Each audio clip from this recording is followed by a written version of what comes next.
Hey everyone. I think John just gave me a good ego boost right now, so I think I can ace this. Thank you for that. So, I was fired from my first job. I got your attention real quick there, didn't I? My name is Nihara Hareesh. I'm a 24-year-old entrepreneur, author, and a lifestyle journalist. When I graduated from my university a few years ago, I was awarded the gold medal in journalism and mass communication. And for a second there, I thought I made it. Like, my career is going to start in a really good way. It's a smooth sail from here, all that. But little did I know, 6 months down the line, I was going to sit in front of my boss and hear the words, "You are fired," for the very first time. I was devastated, powerless, but most of all, vulnerable. I always believed in putting up a strong front in the professional world, but this was the moment that completely changed my perspective. People always consider vulnerability as a sign of weakness, like it's a bad thing. They'll call you weak, they'll call you powerless, defenseless. Some even go as far as giving you the label of loser. I know this because I was in that category for a very long time. I had my fair share of sexism and racist comments, given to me because of my vulnerability. Sometimes it was from the people around me in the workplace, in my college. Sometimes it was from my own friends and family. But I'm here today to tell you that vulnerability is a sign of strength and not weakness. Sounds cliche, right? But let me walk you through it. When you put your guard down, for the very first time in your life, you become more aware of yourself. I had my first brush with vulnerability at the age of 15. I remember sitting in my counselor's office and discussing incidents of racism and bullying, because I was having my own personal issue of battling with depression. I remember my counselor handing out a piece of paper to me and telling me that you should not be brought down by such labels of black or fat or whatever. And I thought to myself, she doesn't understand what I'm going through. Like, why am I even here? She gave me the piece of paper and asked me to jot down a pros and cons list on myself. This was like very weird for me because why would I write a pros and cons list on myself? But when I started jotting down the points, I actually realized there were so many more things in me that people didn't see. And yeah, I should not be brought down by such definitions. This was my first step towards self-awareness. When you put your guard down, you gain humility. When I started understanding, I started realizing about myself, and when I started to accept myself, regardless of the countless definitions around me, I realized that everyone else must be feeling the same thing. They also have a pros and cons list. So they should not be judged. They should not be treated differently. You should not judge them by what they wear or how they work or what they do. That's when I realized it was very, very essential for you to stay humble. When you put your guard down, you start to appreciate the good things in life. Having seen the negative side of life, I actually started realizing that it's good to embrace the downfall. It's good because you start to appreciate every small thing, good thing that happens in your life. Small victories, small promotions. Like you'll go to an extent of grateful for the roof over your head, your pet dog, your parents, and so on.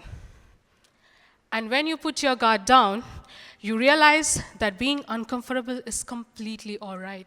It's okay to not be okay. Because why? You would actually realize that there's beauty in chaos. Vulnerability is the doorway to knowing ourselves and gives us access to true strength. When I finished my graduation and I got like shot down on job offers and everything, I was very, very vulnerable. And I had this whole huge issue of denial. And this was something I faced on a regular basis when it comes to writing my book.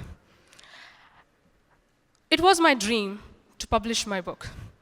But however, because of the entire denial issue that I had, when publishers shot down my book a couple of times telling me that, oh, it doesn't have emotional content, you need to work on it, I was in complete denial. Oh no, my book is perfect. I don't know why you're not publishing it. This was the issue.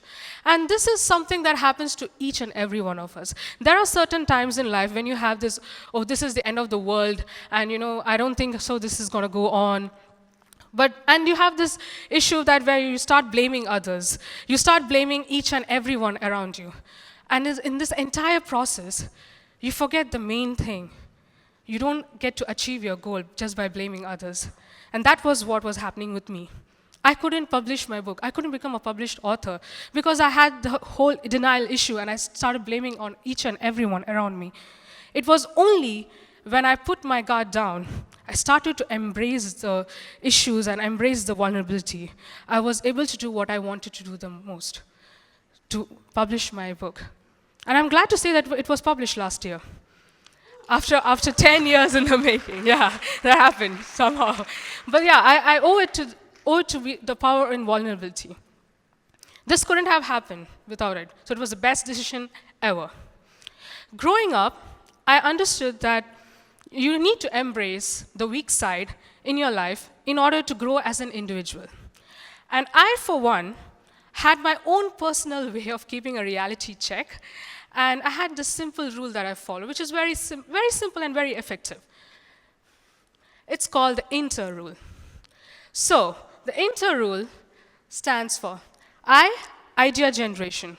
This is the primary stage of innovation process where you have to take some time off from your busy schedule just to sit and think.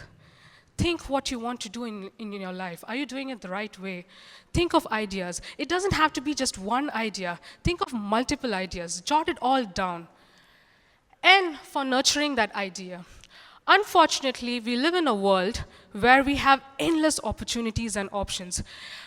I say unfortunately because you get distracted very easily.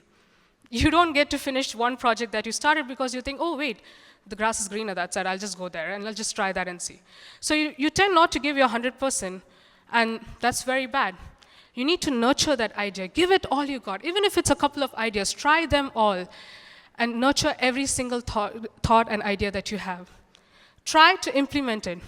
Like I said, sometimes you don't get to just stick to one idea. You might have 5 ideas, 10 ideas, 20, doesn't matter. You implement each and every one of your idea and see which one sticks. And you keep trying until you get it. E, embrace your failures. Well, no one strikes gold in the first try. And if you did, kudos to you. It wasn't my case anyway. Embrace the flaws, because the flaws help you design your idea better. Repeat till you succeed. Rome wasn't built in a day. Neither should your idea be. It's like an Instagram app.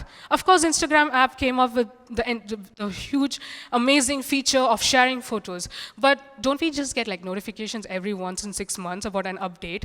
Why? Even because they are also continuously trying out, repeating ideas until they strike gold somewhere. So keep repeating, and you will be really amazed by the aftermath.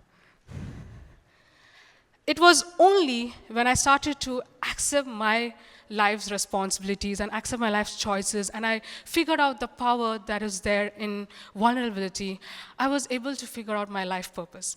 And this is something I want for you as well. Thank you.